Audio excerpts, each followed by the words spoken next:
Most people who try selling digital products on Etsy fail, not because passive income doesn't work, but because they're making the wrong products, or they're just making them the wrong way. In this video, I'm gonna be breaking down the top 5 digital products that actually sell in 2025 and most likely in 2026. I'm going to show you exactly what they are, how much you can sell them for, how hard each of these digital products are to create, the pros and the cons of each one, and I'll give you tips on how you can design these digital products in Canva. If you've been struggling with your shop or you're just starting out, at the end of this video, you should have a better grip on what digital products to sell and hopefully how to make your shop more profitable. So number 1 is going to be business templates. I mentioned this a lot, but it's because businesses are never going to not need tools for their business. These are things like welcome packets, brand kits, pricing guides, contracts, and social media kits. On average, these can sit between $12 to $25 depending on the complexity and whether you sell them as a bundle or not. So the pros of this are that there's a huge demand for it. Like I was mentioning earlier, business owners are in constant need of different tools and materials for their business, and it's evergreen, so there will never not be a need for this. They also have a very high perceived value because they're directly tied to someone else's business, which is making them money. So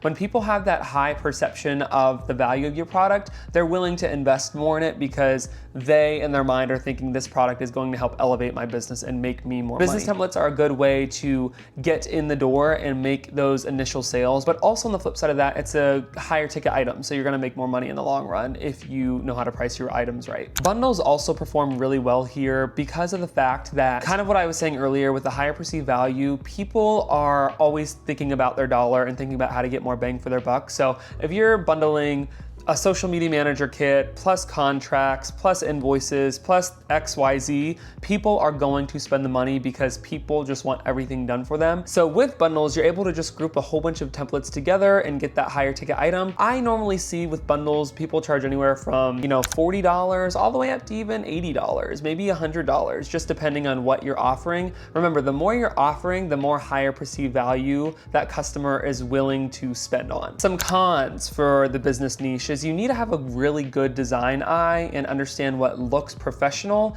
but also you need to be able to make it look trendy enough for their page, if that makes sense. It kind of sounds ironic that you have to be professional and trendy, but in order to kind of have that intersect, you need to make something that looks cohesive, but also keeping up with the times, if that makes sense. You don't want something that looks like it's from the 70s. You want something that looks obviously from today's date. So another thing in business templates is that competition is pretty fierce here, so you need to niche down a little bit. I know I've talked about this a lot in my last video and some of my other videos. Niching down is really going to be the key to make any sales on Etsy. So for example, don't just sell social media templates. You want to sell maybe Instagram real estate templates or wellness templates or photographer templates or pricing guides for wedding photographers, like whatever, you know what I'm saying? You want to niche down so that way your products are searchable and findable for a specific audience. Now, difficulty level in Canva, I would say this is about a medium. Canva has a ton of built-in fonts, grids, and color palettes that make business templates easy to create, but you'll need to think about branding consistency. Do you want to make your products seamless? You want people to be like, oh, I want to purchase some social media templates, but you know what? His contract would actually go well with the social media template, so I want it just to be cohesive and just buy the whole thing from his shop. One helpful tip I would recommend is start by making one simple template. I like to call this the bones of the template. One single design can become anywhere from 5 to 6 products with some small changes, and that's one of the ways that you can really scale without the burnout. Number 2 is gonna be event templates. Baby shower templates, birthday invites, wedding invites, bachelorette party games, you name it. There is always gonna be an event and there is never gonna be a shortage of needing materials for an event. And one thing with this niche is people don't just buy one, they often tend to buy multiple different products for a single event. If you have a bachelorette party and maybe you are offering an editable banner, but you're also offering editable party games and maybe an editable welcome sign, that's a bundle right there that they are going to buy. Some pros of the events niche is that events are going to happen all year long, so there is going to be a consistent demand. It's another evergreen niche. People are emotional buyers here, so if it looks cute and it fits the theme, they'll buy very fast. And then one thing I feel like with this niche too is it's super easy to make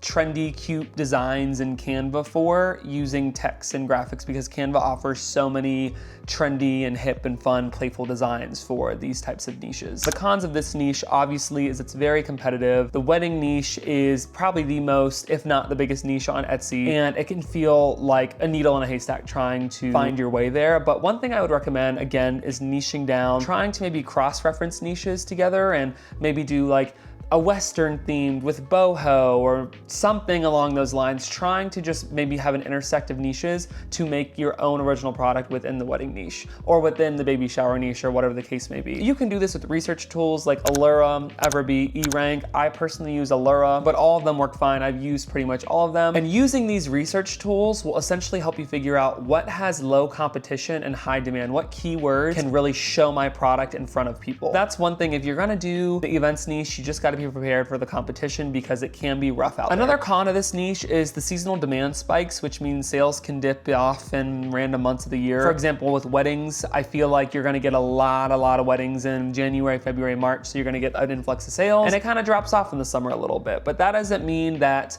it's a bad niche to get into. I'm just making you aware that these niches can have influx. Just be prepared for the seasonal demand of these products and how some products will have that influx. Now, the difficulty level in this, like I said, is pretty easy. Canva has so many pre-made graphics and illustrations that just work perfectly for events, and you really don't have to be a graphic designer at all. Honestly, you can find one trendy, cute little picture and then plop some cursive on there and boom, you got a birthday invite. So I would say this is probably like a 1, 2 out of 10 for difficulty rating in Canva. So a tip that I would give you guys here is just to focus on themes. Instead of making the generic, invitation, make a boho wedding invite, make a elephant-inspired baby shower game. I know elephants are huge right now. Themes will really just help you stand out in search, and always bundle in this niche. One invitation alone is fine, but if you include RSVP cards, thank you cards, basket invites, you can just charge double for these products. Number 3 is gonna be planners and trackers. These can be digital downloads like daily planners, meal prep planners, budget spreadsheets, or content calendars. On average, these sell for about $10 to $20. And if you make a large bundle, you can go as high as about $30. So some pros of this niche is that it's evergreen. Everyone is always looking to get more organized and always to be more,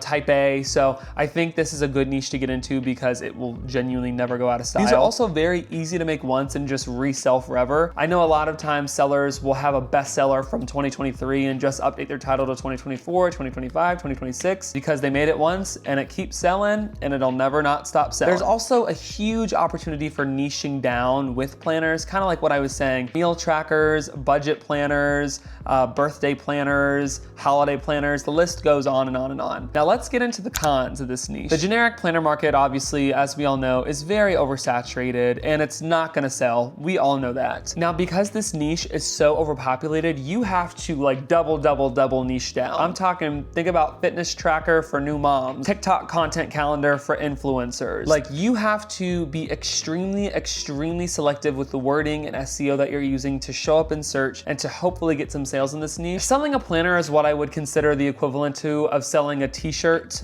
from print on demand. I feel like it's the same intersect. You don't want to start with the most popular item. You maybe want to venture out and go into some different items. So if you get into this niche, just know that you may hit a wall at first with trying to get sales, but once you find your niche, I'm talking double niche, then you will hopefully eventually see some sales. Difficulty level in Canva, I would say, is about medium, just because you're going to be working with layouts and tables and icons and color schemes and palettes and all that stuff. But I feel like Canva makes it pretty simple once you set up a style. And if you look up a YouTube video or two, you'll be fine and you'll have your own planner in no time. So I truly don't think planners and trackers are gonna be that hard to make. I think they're gonna be harder to sell, but I think once you find that sweet spot and that intersect, you will hit a gold mine and you will be making sale after sale after sale, and you will be so thankful that you made it. A helpful tip I would give you for this niche is think of an audience and build an entire system for them. For example, instead of making 10 random trackers, why don't you make a wedding planning bundle with checklists, planners, budget sheets. That way you can charge more and ultimately dominate that micro niche. Number 4 is gonna be resume and career templates. Obviously, as we know, these are gonna be resumes, cover letters, LinkedIn banners, and even portfolio designs. On average, these sell for about $8 to $15, but bundles can go for as much as, $20 to $25. Some pros in this niche is it's always in demand. People are constantly applying to jobs. As we know, the job market is terrible these days, so them resumes and cover letters designers are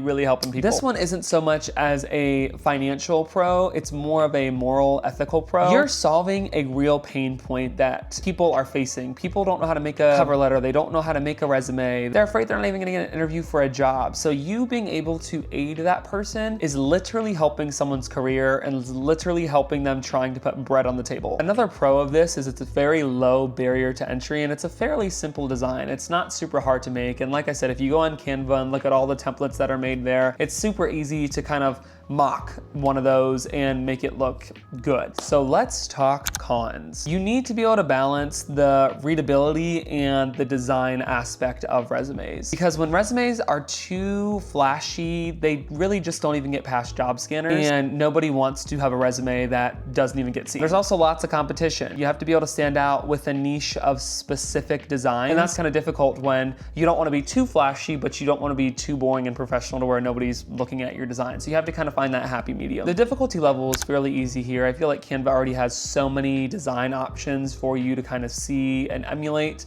It's really more about the font choice and color pairing. Also, research industries, because a resume for a graphic designer is going to look very different from a resume from an accountant. So make sure you know who you're designing for. Number 5 is going to be educational printables. Think of kids' worksheets, teacher resources, classroom posters, homeschool packets. On average, these sell for about $5 to $12.